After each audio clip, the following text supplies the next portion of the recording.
Bale ito, meron na naman tayo re-repen. Bali charger naman. Ang tatak niya Bosca MA1250A.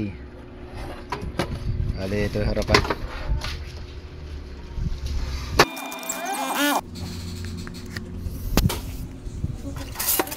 Bale ito, putok yung yung capacitor niya. Bale ito siya. Bali ang value niya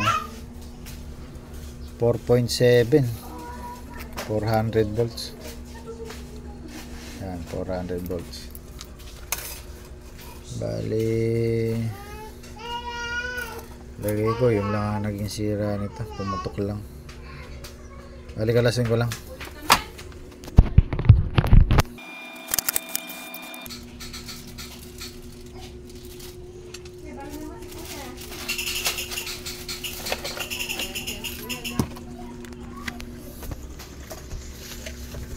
Bali ito, meron na tayong pamalit, bagong capacitor.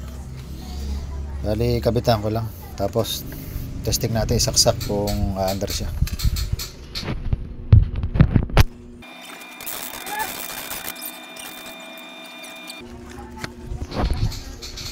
Bali ito, pwede na natin testingin.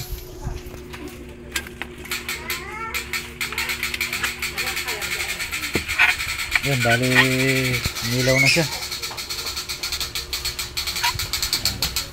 Naka-on na siya, naka-on na. Bali saksak ko lang sa 220. Lagyan natin ng battery. Tingnan natin kung aandar na.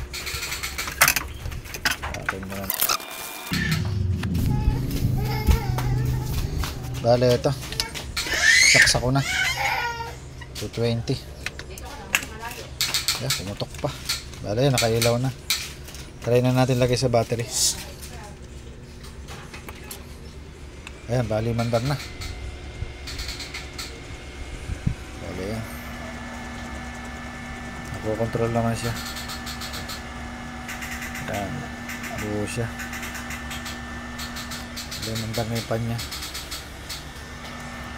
Bali yun lang naging sira niya, capacitor lang sumabog.